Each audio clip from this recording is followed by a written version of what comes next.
But I think one of the reasons why these people have this deep-seated anger and resentment is there's a bunch of people out there that have these lives that are deeply unsatisfying, because I think there are so many people that are working all day long doing something that is deeply unsatisfying and almost painful. Yeah, it's soul killing. Soul killing. Yeah. They're stuck in traffic all day, and then they're stuck in a cubicle after that. They relish the time to take a shit in the bathroom and look at their phone. I mean, they literally do that. That's a highlight of someone's day. They get in traffic on the way home. They get home after that, they're watching television, and they're You ever notice that some people seem to want to hang on to stuff that is bothering them? They're forever talking about it. They don't want to let it go.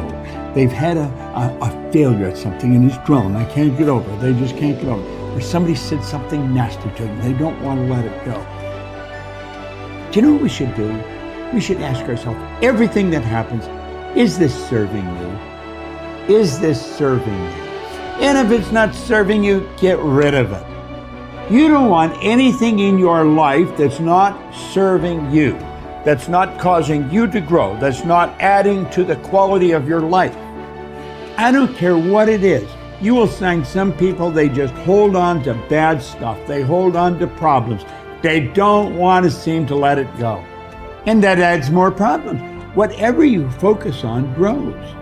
The only thing that can grow is the thing you give energy to. Why would you hold on to anything that's not serving you? How bad does it have to get? I mean, to what denominator, to what lowest level do you have to reach before people really make up their mind to change? My message is, why wait? I mean, when you're feeling so altered emotionally, you feel so bad, that's the moment you could actually see yourself for the first time, because you're not answering your cell phone, you're not responding to all your texts, you're not watching TV, you're not going out to dinners, you're not calling people back. Something's altered in you and you're starting to become self-aware, right? I dare you to analyze yourself first, your company first, your character, your behavior, your work ethics. I dare you to analyze it and see if there's any change you can make. See, you cannot manage time, but you can manage activity. You can manage your activities. Make certain that what you're doing really makes a difference.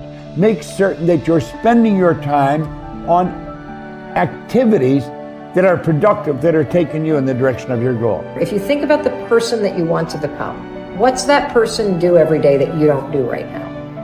And when you start to do the thing that the person you want to become is doing, you leverage something called behavioral activation therapy. And that is a whole body of research that says when you act like the person you want to become, it's the most powerful way to change a habit. It's even better therapy than talk therapy, because the action proves to your brain that you're becoming that person. You're seeing the change through the action, and so then the brain catches up and starts to relate to you like a person that's confident, or a person who adores their appearance, or a person that celebrates themselves exactly as they are. Before you start the day, ask yourself, how do I want to think today? How do I want to feel? How do I want to behave? I mean, what would greatness look like? What would love look like today? What could I do that would be really cool for me at the end of the day? Say, wow, so I had a good day today. What would make me feel that way? And if you can't find an answer to that, start reading. Who reads anymore? Read a book. I read so many books a week. I know, I'm that way too. So read something about, you want to be wealthy? Read a book about someone who became wealthy, and get real and realize they may have failed 50 times before they actually pulled it off. Or what were their characteristics? What were their traits? What made them? So it wasn't about their wealth, it was about who they became. That's the key, right? So fill your brain with a little knowledge, and then just start asking yourself, what's the greatest expression of myself that I can be today? And rehearse it. Rehearse how you're going to be. And then if it leads to a different choice, that's the unknown. Mm-hmm. And just know that it's not going to be predictable. It's going to be a little uncomfortable. That's where the magic happens. If you can stay relaxed and awake in the unknown, things get pretty exciting. When you're back to the known, you're back to the familiar. Don't expect anything to change in your life. And if you say it's that person or that circumstance, you defaulted and went back to the program of the victim, allowing your outer environment controlling your thoughts and feelings. If you truly do this well, This is what I discovered. If I truly feel the feelings of my future before they occur, and I live in that state, I'm no longer looking for it to happen. How could I look for it if I feel like it already has, right? So I try to stay in that state, because then I'm not separate from it. And that tends to be when the magic happens. There's no control anymore. There's no predicting.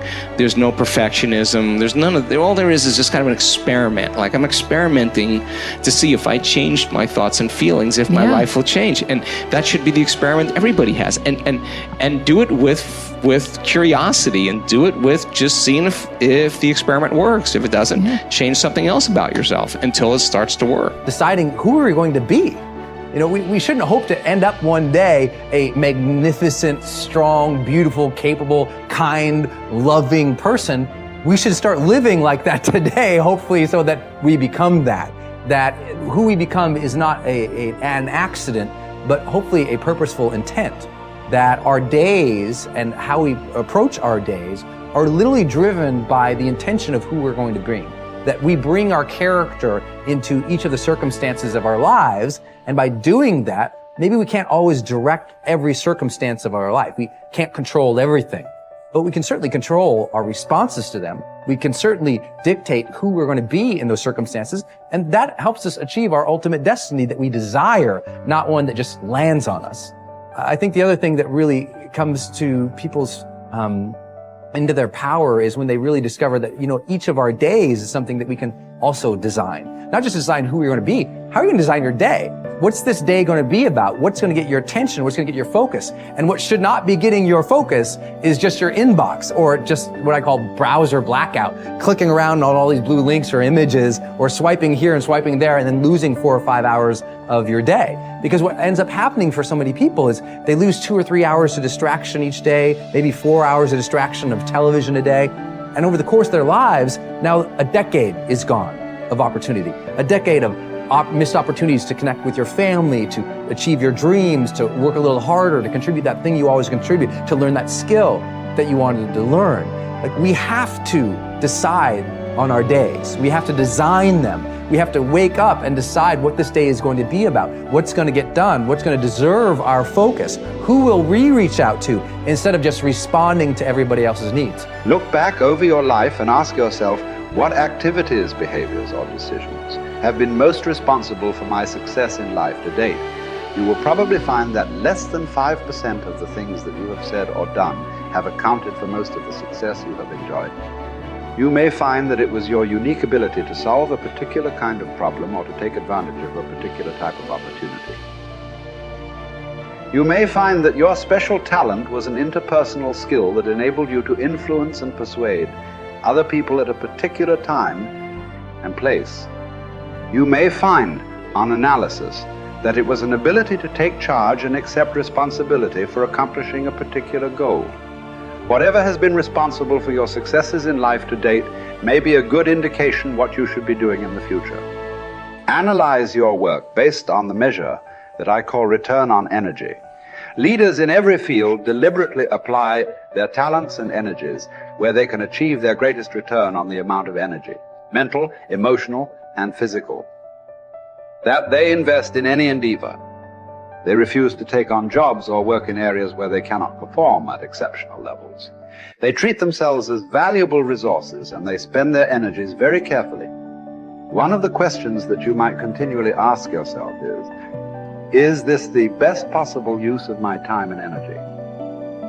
Is what you are doing right now the most valuable thing that you could be doing, given your particular combination of talents and abilities? Often answering this question will help you to see that there is a vast difference between what you are currently doing and what you should be doing if you want to be fulfilling more of your potential. Once you have chosen your ideal job or occupation for this stage of your career, your biggest responsibility is to make the decision to become very good and then to become excellent at what you do.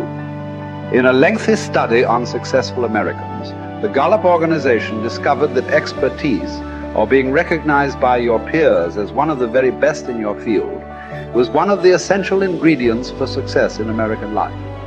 We said before that self-confidence comes from positive knowing rather than positive thinking. It is only when you know that you are outstanding in your chosen field that you really feel terrific about yourself, and that you enjoy high levels of self-confidence. Men and women who are good at what they do and who know that they are good at what they do are very different from those who are only average. They walk and talk and dress and behave differently. They have an attitude of assurance and certainty about themselves that causes them to stand out in any group. They have a deep down sense of self-worth and self-confidence that is evident to everyone around them. The quality of a person's life is in direct proportion to their commitment to excellence, no matter what their chosen field.